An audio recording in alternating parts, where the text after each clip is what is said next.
రైతులు పడుగాపులు కాస్తున్నారు. తన పంటను బ్రతికించగా తంట్లాట పడుతున్నప్పుడు నమ్మించి ముంచినారే రైతులకు నరకాన్ని చూపుతుండ్రే.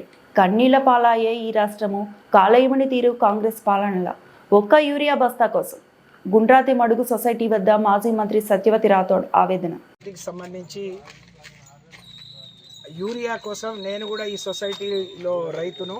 నాకు 5.5 ఎకరాల భూమి ఉంది. ఇప్పటివరకు ఒక బస్తా యూరియా కూడా రాలేదు.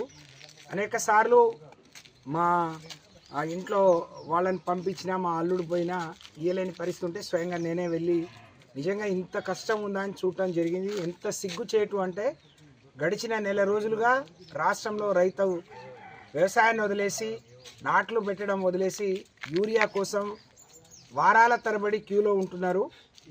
10 ఎకరాలున్నా 5 ఎకరాలున్నా ఒక్క బస్తా మాత్రమే ఇస్తున్నారు. ఇది చాలా దుర్మార్గం. ఈ ప్రభుత్వం మీద యూరియా రైతుల కష్టాలు చూస్తే ఈ ప్రభుత్వం మీద మరి దున్నపోతు మీద వానబడ్డట్టు ఉంది తప్ప ఈ రాష్ట్ర ప్రభుత్వానికి రేవంత్ రెడ్డి గారికి చీమ కుట్టినట్టు లేదు. మరి ఎంత అధ్వానమైన పరిస్థితి, ఎంతమంది కొట్టుకుంటున్నారు. ఎప్పుడు లేని కొత్త పరిస్థితిని 10 ఏళ్లలో ఒక్కరోజు ఒక్క రైతు రోడ్డు ఎక్కని పరిస్థితి నుంచి ఈరోజు 500-600 పెడితే కూలీలు రావట్లేరు. కానీ వాళ్ళ వేసిన పొలాల్లో దిగుబడి రాదని ఎకరానికి ఒక బస్తా ఇచ్చినా బాగుండు. కానీ 10 ఎకరాలు 5 ఎకరాలకు కూడా ఒక బస్తా. నేను ఇవాళ వెళ్తే 5.5 ఎకరాలకు కూడా ఒక బస్తా ఇస్తామని చెప్పారు. నేను నా కోసం రాలేదు, అందరి కోసం వచ్చినా అని చెప్పిన. అక్కడ చూస్తే పరిస్థితి చాలా దయనీయంగా ఉంది. ఇది చాలా దుర్మార్గం. చాలా మరిన్ని అప్డేట్స్ కోసం మా ఛానల్ని సబ్స్క్రైబ్ చేయండి.